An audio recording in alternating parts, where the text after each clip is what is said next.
Pimpinan Hizbullah dieksekusi Israel. Selengkapnya di sini. Alurnya adalah Hizbullah itu melakukan pembelian ribuan pager itu. Ada yang mengatakan 5.000, ada yang mengatakan 4.000. Belinya itu pakai merek dari perusahaan di Taiwan. Nah, merek ini rupanya ada vendornya. Vendornya itu perusahaan yang didatangkan dari Hongaria. Setelah pembelian, barulah si pager-pager tadi ditanam sebuah sebuah peledak. Sementara di Lebanon kok digunakan roket-roket presisi sekali, sehingga hasilnya tuh tanahnya tuh bukan jadi kawah, tapi seperti ditonjok dari atas, gitu loh. Berarti ada keterlibatan orang dalam.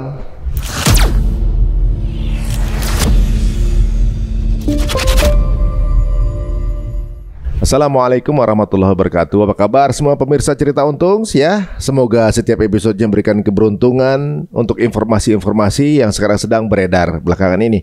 Hari ini kita akan obrolkan sesuatu yang sekarang lagi naik lagi ke permukaan, di mana sekarang ini Israel bukan hanya menyerang Gaza, tapi sudah menyerang kedua negara di sekitarnya, yaitu Lebanon dan juga Yaman. Detailnya apa, langsung kita akan bertemu dengan ini dia bintang tamu kita yang kemarin juga ketika ada obrolan sama kita banyak yang masih nagih ya untuk ngobrol sama beliau, yaitu Kang Arman Risalah. Assalamualaikum warahmatullahi wabarakatuh. Waalaikumsalam. Anda lupa nanya sama antum. Nanya sama antum. Nah, antum nama asli bukan sih? Amar Ar-Risalah itu nama asli. Nama asli. Nama asli. Cuma dibalik jadi dia salah Amar. Itu nama asli tadi yang sebutin nama aslinya mana? Itu nama asli. Nama aslinya. Tapi antum pakainya Risalah Amar. Betul, dibalik aja. Tinggal dibalik doang. Nah, belakangan antum udah lihat dong pasti dong. Ini lagi rame kan. Lagi rame Lebanon, Beirut diserang, kemudian Yaman juga diserang.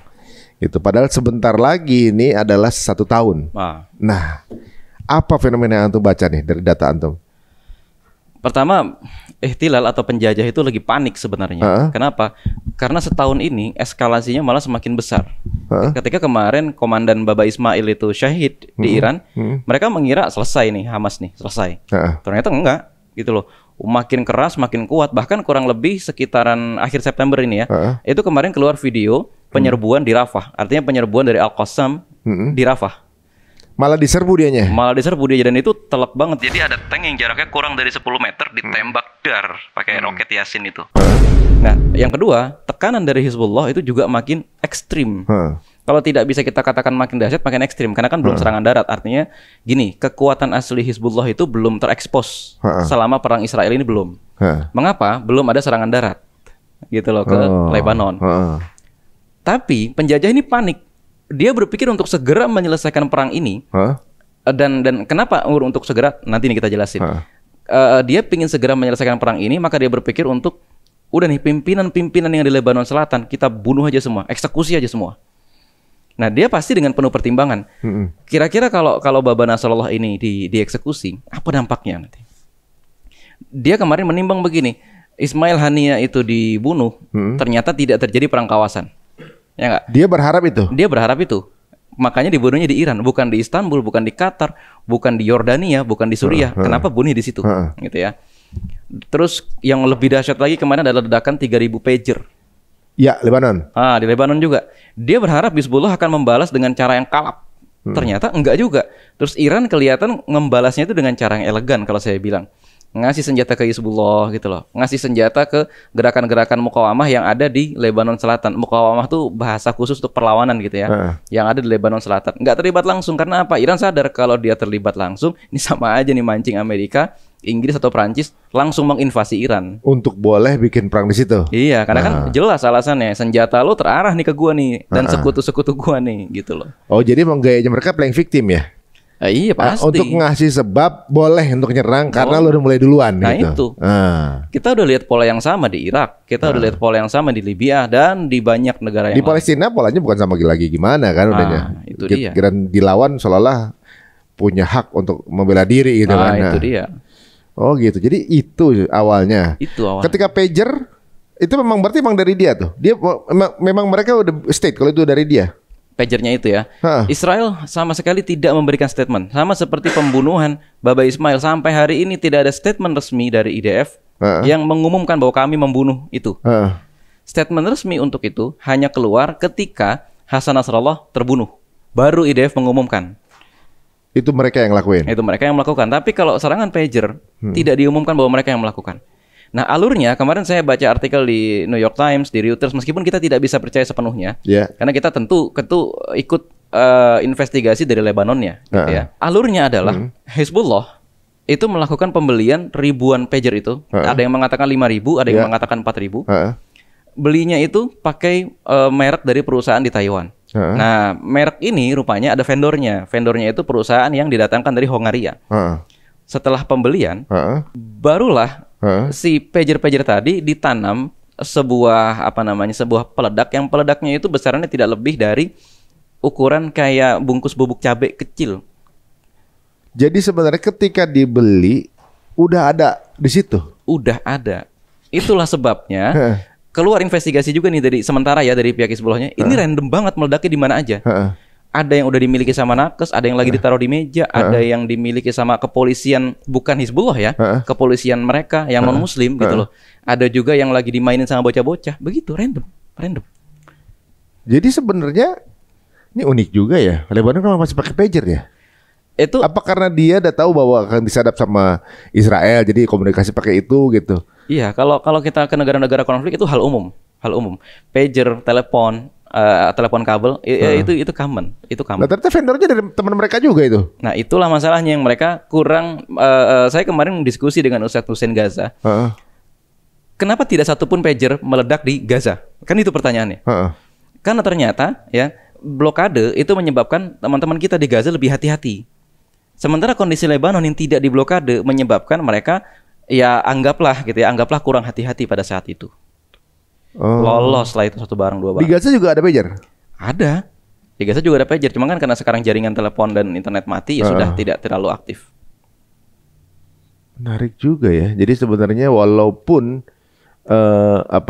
belinya mungkin udah lama, betul. Tapi mereka udah punya rencana itu gitu ya. Sudah punya rencana itu. Nah, orang-orang strateginya ya jangka panjang banget ya. Ibaratnya kita nggak tahu. Mungkin ada yang ditanam di perangkat kita nih sekarang nih.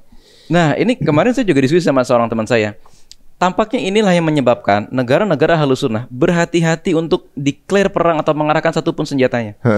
Ini yang akhirnya membuat saya berpikir ini sudah langkah yang terbaik ditempuh oleh Saudi, oleh Mesir, oleh Qatar, oleh Turki untuk tidak terlibat langsung ke dalam peperangan. Karena apa? Korban jiwanya akan masif. Kita nggak tahu, ya kan? Ketika negara-negara Ahlus Sunnah tersebut mengumumkan perang sebagaimana yang diumumkan oleh Iran atau sebagaimana yang diumumkan oleh Hizbullah misalnya, apa yang akan terjadi kira-kira? Kita nggak tahu. Karena dia nanam sesuatunya di mana kita nggak tahu juga gitu. Tahu. Dicek juga dia. Itu dia. Itu dari pager. Setelah pager ternyata nggak ada sesuatu yang diharapkan untuk terjadi kan. Sebenarnya berarti Israel emang udah mencoba untuk cari gara-gara. Sama Iran nggak gerak, sama Hizbullah juga ternyata nggak gerak. Lebanon maksudnya nggak gerak juga. Sama Lebanon nggak gerak. Tapi untuk khusus masalah Lebanon, ini masalahnya memang negaranya lagi krisis. Ya kan kita tahu kan. Oke, ada Perdana Menteri Najib Mikati, kan? Tapi sejauh ini Angkatan Bersenjata Lebanon atau TNI-nya Lebanon lah gitu ya, justru lebih lemah daripada Hizbullah sebenarnya. Oh gitu. Itu lagi krisis negara mereka. Tapi emang kalau negara-negara di sekitar Israel kayak sekarang udah waktunya mereka siap-siap sih kan sebenarnya kayak gitu. Bisa aja terjadi. Betul. Ada rasa nih ya di Mesir ini tentaranya lagi siap-siap. Iya, kita nggak pernah tahu apa yang terjadi kan. Mereka harus siap untuk bertahan kan. Sebelahnya kita perang, kita nggak ada polisinya gitu kan. Jordan pun begitu. Pasti lagi ya berjaga-jaga di perbatasan segala macam. Pasti akan begitu kan.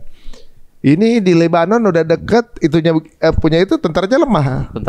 Gampang banget dong kecaplok bentar lagi. Dan memang di satu sisi karena sejarah panjang peperangan yang terjadi di Lebanon Selatan, dalam tanda kutip ya, seakan-akan di Lebanon tuh udah jadi konsensus umum. Udah, Lebanon Selatan gue kasih ke Hizbullah aja ya untuk masalah militernya.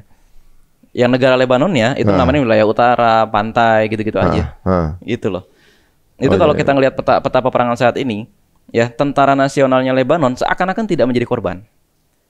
Dan satu sisi memang Lebanon sebagai sebuah negara, ya itu bukan negara Islam masalahnya.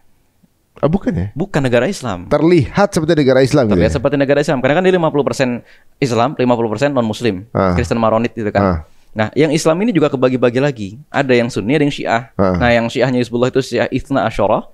Sebagian lagi nanti ada yang Ubaidiyah, ada yang Zaidiyah dan seterusnya. Oh, pantas kalau kita lihat televisinya tanah Syam itu yang dari Lebanon TV-nya vulgar banget ya gitu ya. Itu. Oh gitu. Kita baru tahu. Kemana apalagi ada apa namanya patung salah satu Tuhan, salah satu keyakinan gede banget di situ. Lah iya memang. Oh begitu. Kan secara umum memang wilayah Syam itu kan memang juga menjadi Ardul Mubarakah bagi 3 agama. Dalam kitab sucinya masing-masing itu adalah bumi yang diberkahi untuk baik agama Yahudi, Nasrani maupun Islam. Jadi ada peninggalan sejarah lah ya di sana ya. Ada. Oh gitu. Jadi penyerangannya Israel ke Lebanon dikhususkan berarti kepada Hizbullah. Betul, khusus kepada Hizbullah saja. Yang diserang mana aja sih? Nah, yang diserang itu di selatan di kawasan lembah Biqa gitu ya. Dan karena Hizbullah itu nggak terpancing, nggak hilang-hilang juga, ya udah Lebanon, Beirut, ibu kota. Ibaratnya, itu mancing lagi maksudnya? Mancing lagi. Jadi kalau mau kita ibaratkan, Lebanon itu kayak Jabodetabek. Nah, yang diserang tuh Depok aja, Bogor. Nggak kepancing. Cuman udah banyak juga dari kalangan Hamas atau kalangan Jabah Sya'biyah ini yang apa namanya dari Palestina, yang gugur juga banyak. Tapi nggak kepancing-pancing. Akhirnya pakai pager. Nah, dari pager ini, se-Jabodetabek itu ibaratnya ya, itu banyak juga yang syahid, yang gugur gitu ya. Nah, cuma ternyata nggak kepancing-pancing. Udah aja sekalian Jaksel, Jakpus lah, das gitu loh. Tapi itu ya apa namanya, daerah majoritinya apa sebagian doang sih? Apa cuma buat mancing aja atau total gitu? Kita masih lihat kecenderungan perang ya. Tapi ledakan-ledakan besar yang terjadi saat ini memang terjadi di basis Syiah. Ya, basis Syiah. Oh, jadi di antara apa namanya, ada yang Nasrani, ada yang Islam Sunni, ada yang Syiah. Betul. Yang ditargetkan pada yang Syiah. Syiah. Gitu. Oh, kenapa? Satu, karena memang gerakan yang terkuat di Lebanon yang melawan Israel memang gerakan Syiah. Satu. Terus yang kedua, memang gini, fakta di lapangan ya, seperti yang kemarin kita analisis pada saat Hasan Nasrallah terbunuh. Terus nggak lama kemudian ketua dari Jamaah Islamiyah Lebanon itu bukan Jamaah Islamiyah yang dari Afghanistan, beda ya, atau Pakistan. Ini Jamaah Islamiyah yang merupakan gerakan cabang dari Ikhwanul Muslimin, yang dia itu punya pasukan namanya pasukan Fajar. Nah, ini juga dibunuh dan ternyata biografi beliau ini adalah penghubung antara Hizbullah dengan Hamas. Artinya di Lebanon Selatan itu emang semacam terjadi koalisi militer bersama antara Sunni dengan Syiah. Gitu loh. Nah, koalisi militer inilah yang kemudian membahayakan bagi Israel dan ini nggak bisa tembus nih Lebanon Selatan. Kalaupun Gaza di wipe out, yang Lebanon Selatan ini bisa turun ke bawah untuk kemudian menghabisi pemukiman-pemukiman Israel yang ada di utara, dan kota mereka yang paling besar di utara ada Haifa. Haifa itu bandar dagang yang penting. Kayaknya kemarin Haifa itu keserang deh. Keserang, tapi memang kan keserangannya masih lucu-lucu aja gitu loh, masih. Ya udah roket 1, 2. Tapi kan tujuan sebenarnya itu bukan melumpuhkan Haifa, tapi menyingkirkan orang-orang yang baru 1 tahun, 2 tahun, atau 5 tahun tinggal di sana. Untuk lu cabut aja ke negara lu, nggak aman negara di sini tuh, gitu loh. Emang kan sekarang katanya yang cabut dari Israel udah banyak ya, udah puluhan ribu atau ratusan ribu, yang jutaan malah kan. Yang udah nggak nganggap bahwa Israel ini negara yang aman gitu ya, walaupun yang nyerang ya. Nah, kalau dari sisi kerugian dari Lebanon sendiri sebenarnya apa namanya, termasuk major apa emang dianggap masih snack doang itu? Kalau kita melihat sampai pimpinannya terbunuh, ya major, udah major. Ini pimpinan Hizbullah yang terbunuh berarti. Terus tanggapan presiden gimana? Lebih tepatnya Perdana Menteri ya. PM ya? PM. Perdana Menteri mengutuk keras tentu saja gitu ya. Dan masalahnya memang Lebanon ini karena lagi krisis, dia itu tidak punya pemerintahan real. Saat ini Lebanon itu sebetulnya dipimpin oleh parlemen karena presidennya resign. Presiden resign. Tahun 2021 atau 2022 gitu. Karena krisis. Gak ada yang ganti? Belum ada yang ganti karena nggak deal di parlemen itu. Bisa rebutan itu? Ini malah kosong. Makanya saat ini pemimpin de facto-nya adalah Perdana Menteri Najib Mikati. Cuma karena negaranya di krisis berkepanjangan, dan coba bisa kita lihat di pernyataan-pernyataannya PBB, Lebanon itu negara yang krisisnya paling parah di abad ini. Aduh. Masih mending nggak pecah gitu loh. Masih mending nggak pecah. Cuman karena emang di sana udah terbiasa hidup majemuk gitu ya. Ya udah akhirnya Hizbullah itu bisa jadi kuat dan lain sebagainya dengan bantuan Iran gitu kan. Yang Lebanonnya ini harus tetap menjaga perimbangan agar modal asing tetap masuk, biar hidup negaranya gitu loh. Oh gitu. Negaranya udah kritis juga berarti sebenarnya secara ekonomi ya? Udah bukan kritis, kolaps. Udah kolaps sebenarnya. Kolaps. Itu kan memang salah satu taktiknya Yahudi dalam melemahkan itu ya, dengan cara melemahkan ekonomi-ekonomi yang berada di sekitar situ kan. Betul. Mau nggak mau nanti bantuan apa aja diambil asal jadi budaknya dia gitu kan. Itu. Nah, yang dibom kemarin kan kepala Hizbullah Hasan Nasrullah ya namanya. Betul. Beliau langsung meninggal saat itu. Langsung. Itu meninggalnya dengan cara bagaimana? Nah, saya baca kronologi, saya bandingkan ya, yang ada di Al-Mayadin, itu media Lebanon, ada di Al-Manar yang dekat dengan Hizbullah. Jadi setelah aksi intelijen selama beberapa lama, rupanya penjajah itu mendeteksi pada certain dates ya, tanggal yang pasti ketika pemimpin Hizbullah sedang berkumpul di bangunan markas utama Hizbullah. Nah, markas utamanya itu bukan terletak kalau di Jakarta misalnya kan, markas utama lembaga itu kan pasti di sekitarnya tuh tanah kosong dulu gitu kan ya. Ya bagus lah gitu. Ini kalau kita ibaratkan kayak pasar Tanah Abang yang di pinggir-pinggirnya itu gedung-gedung padat. Nah, bentuknya itu seperti itu. Oh gitu? Iya. Pokoknya gedung-gedung padat dan sekitarnya itu pemukiman, tapi kan kalau di Timur Tengah itu rumah susun gitu ya. Nah, itu kayak gitu tempatnya. Nah, kemudian di tanggal tertentu itu gitu ya, dideteksi bahwa Hasan Nasrallah sudah masuk, barulah nanti pesawat tempur, kalau nggak salah pesawat tempur sekitar 8 pesawat tempur sekaligus menjatuhkan bom yang kalau di Gaza disebutnya sebagai serangan sabuk api atau Hizamun Nar. Nah, sabuk api ini itu menjatuhkan sekitar 8 sampai 14 bom. Tapi uniknya kalau kita lihat dari videonya tadi, itu videonya ledakannya sangat besar. Nah, tapi aftermath-nya atau setelah ledakannya itu ada rekaman dari ruko atau dari rumah yang ada di sebelah kawah ledakannya itu, kacanya doang pecah. Tapi di depannya itu ada kawah yang sangat dalam. Nah, ini adalah satu teknologi dari senjata barat ya, yang tentu saja sangat canggih gitu ya. Yang sangat akurat sehingga dia bisa meledakkan satu gedung, tapi gedung di sebelahnya baik-baik saja. Nah, jenis bom yang digunakan adalah jenis bom anti bunker yang beratnya sekitar 800 kilo. Ya, saya lihat di videonya itu memang dia kayak ada kotak gitu ya, kotak kardus disusun seperti ditonjok dari atas. Berat. Bentuk ledakannya seperti itu kelihatannya, bekasnya. Nah, gitu ya.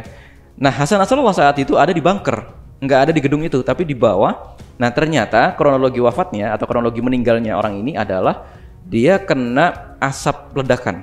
Karena bunkernya itu tidak punya ventilasi dan sistem penyedot udaranya itu mati karena ledakan tadi.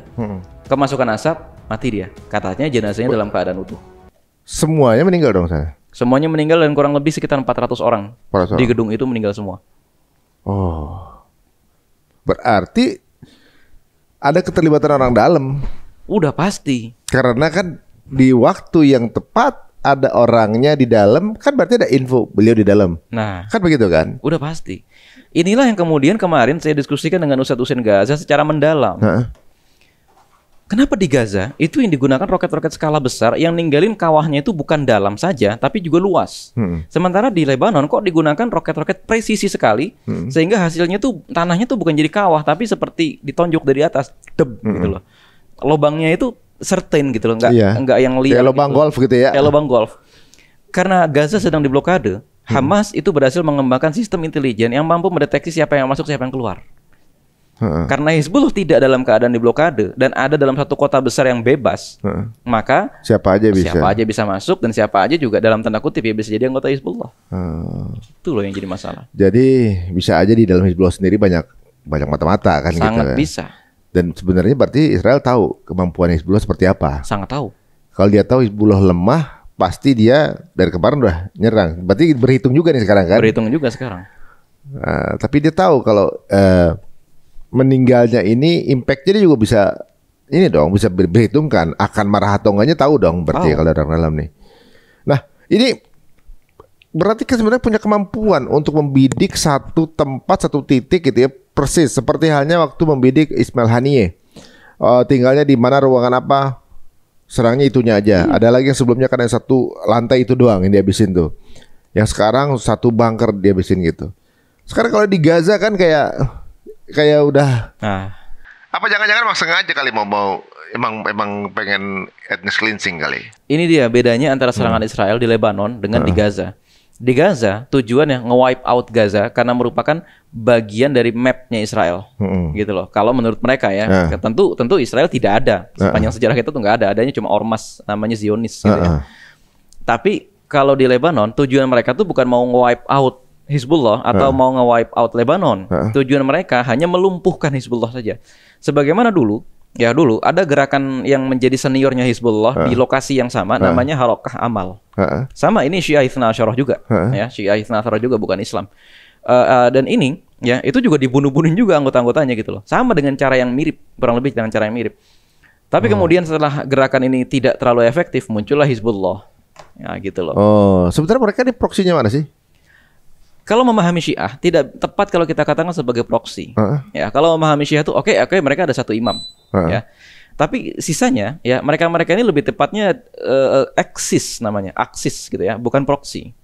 Karena kan kalau proksi itu boneka gitu ya. Ini tuh mereka terikat baiat. Kalau proksi itu kan tidak terikat baiat, artinya kepentingan pragmatis ya. Ya, kayak vendor lah ya. Vendor. Ini tuh bukan proksi. Ini memang kalau bisa kita katakan memang tangannya langsung Syiah gitu loh. Dan dunia tahu itu ya? Dan dunia tahu itu. Oh. Gitu loh. Jadi sebenarnya yang dipukulnya Hizbullah apa Houthi? Nah, kalau saya menjadi Netanyahu, saya menjadi orang yang kejam itu, saya juga akan bingung gitu loh. Saya akan bingung. Ini dipukul utara ternyata nggak mati-mati, dipukul yang selatan juga nggak selesai-selesai gitu loh. Selatan itu kan Houthi, ya, gerakan Ansarullah itu. Maka Israel itu memilih yang dipukul itu yang paling nyakitin dulu. Yang menyakiti mereka paling hebat dulu, ya Hizbullah dulu, gitu loh. Oh, maksudnya ngurangin dulu ya? Ngurangin gitu. dulu, gitu loh. Kan ada statement kalau nggak salah kemarin bahwa akan mulai menyerang Lebanon. Betul. Dan suruh ngungsi yang kota-kota dekat perbatasan. Betul. Itu pernyataan resmi. Itu buat nakutin doang apa beneran? Tampaknya itu beneran. Beneran. Ya, karena itu tidak hanya dilakukan Israel ya, itu emang aturan perang internasional lah. Kalau mau perang dilakukan di sebuah kota, pasti dia akan jatuhin selebaran dulu. Oh gitu. Walaupun waktu di Gaza kayak cuma bumbu aja, dia barin, habis digiring, dihabisin juga. Tapi kan kemudian juga menyerang Yaman nih. Betul. Kenapa gitu ke Yaman juga? Nah, saya diskusi dengan orang yang mengerti dengan isu ini. Lebih tepatnya kalau bisa kita katakan, Israel itu juga milih-milih yang diserang tuh bukan seluruh Yaman. Ya, pasca konflik ya, perang besar di di masa Arab Spring kemarin. Yaman itu dalam tanda kutip wilayahnya udah terblok-blok gitu loh. Ada blok Salafi, alumni dari Damaj, ada bloknya Asy'ari gitu ya, orang-orang yang aswaja lah kalau di Indonesia gitu ya. Ada bloknya orang Syiah. Nah, pelabuhan Hudaidah itu dikontrol sama orang-orang Syiah. Meskipun Syiahnya Zaidiyah gitu ya. Itu dikontrol sama orang Syiah, Zaidiyah, dan juga ada beberapa pipa minyak, depo minyak dan kilang minyak yang memang dikontrol oleh Houthi. Nah, itulah yang disasar oleh Israel. Jadi Israel ini tidak random juga dia milih sasaran di Yaman, karena dia tahu kalau dia meledakkan random objek di Yaman, yang kemudian objek ini ternyata dikuasai oleh faksi yang pro Saudi, sama aja mengobarkan perang dengan Saudi dong. Ya kan? Takut salah malah jadi tambah musuh gitu ya. Takut salah tambah musuh, satu. Berhitung juga dia. Kirain udah ada pikiran Amerika, mereka babi buta aja, enggak? Untuk persoalan Yaman beda nih masalahnya, gitu loh.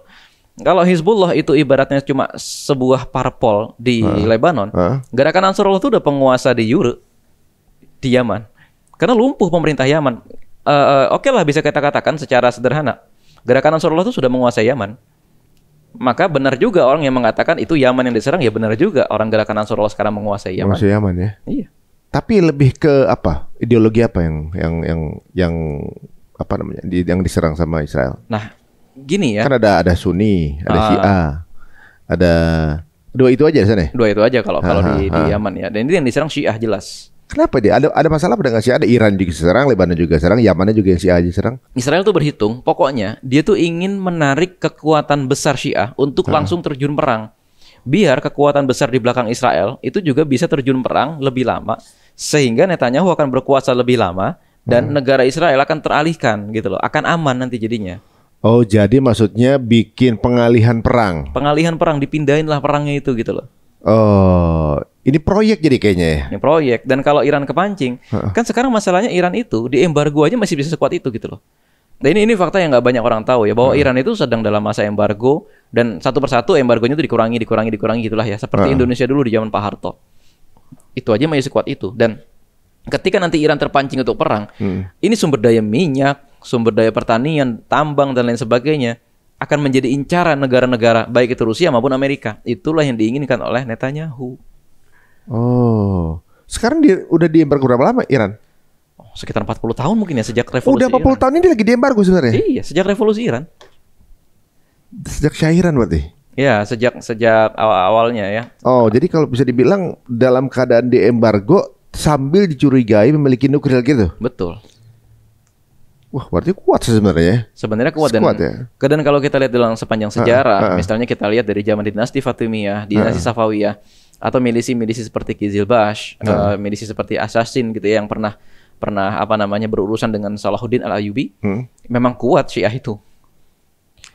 Jadi kalau sekarang kita lihat ya bahwa dengan kondisi yang tanpa campur tangan luar sebenarnya kan, kalau di embargo berarti kan nggak ada hubungan, nggak ada kepentingan apa-apa kan di dalam kan, mereka bisa bertahan seperti itu sebenarnya. Betul. Kan. Dan sekarang ini orang yang menyangka kenapa Iran nggak membalas ketika almarhum Ismail Haniyeh dieksekusi di sana. Justru karena perhitungannya. Betul. Bukan karena ternyata ada yang menyangka ya berarti nggak sehebat itu gitu, dipancing nggak ngelawan gitu. Justru karena perhitungan tuh. Ada perhitungan. Meskipun ini analisis hubungan internasional ya, artinya bisa benar bisa salah. Tapi saya rasa pemerintah Iran ataupun imamnya Syiah itu berhitung. Dia pasti menerjemahkan model yang terjadi di Suriah dulu.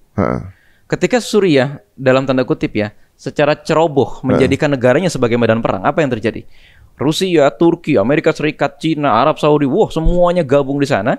Dan setelah perang selesai, itu semuanya tuh kayak berlomba-lomba ngambil rampasan perang ini. Buat lu. Udah ini gua aja ya. Iran tuh nggak mau kayak gitu lagi gitu loh. Karena coba bisa kita bayangkan, dari mana sumber ribuan roket Hizbullah yang selama ini ditembakkan dalam waktu setahun ini? Pembelahan negara-negara itu menjadi Lebanon, Suriah, Yordania, Palestina, tepi barat, Gaza, gitu ya, dan termasuk yang sekarang tuh ada namanya Israel gitu ya. Itu adalah tipu daya barat. Biar apa? Biar masyarakat di sana tersekat-sekat sehingga tidak terhubung. Nah, karena tidak terhubung, makanya kaum muslim itu jadi lemah. Karena Rasulullah SAW juga pernah mengucapkan satu hadis geopolitik. Sebenarnya bisa dimaknai sebagai geopolitik. Kalau masyarakat Syam sudah rusak, maka rusaklah kaum muslimin seluruhnya. Itu sebetulnya menunjukkan masalah geopolitik. Kalau geopolitik di Syam ini juga udah berantakan seperti hari ini, ya maka itulah yang terjadi pada dunia Islam sepenuhnya. Berarti gambarannya Islam itu di situ. Di situ. Kalau nggak kompak, berarti memang Islam nggak kompak nih. Nah iya, betul begitu. Kalau Gaza terjajah, berarti sebenarnya ideologi kita terjajah nih. Terjajah. Dan kemarin saya baru sadar gitu loh. Tufanul Aqsa tanggal 7 Oktober 2023 terjadi pada saat puncak-puncaknya masyarakat Syam itu hancur. Lebanon tuh lagi krisis parah seperti yang tadi saya ceritakan. Ya kan, Yordania tuh lagi kalem-kalemnya, bahkan baru aja memperbarui satu kerjasama air kalau tidak salah dengan Israel.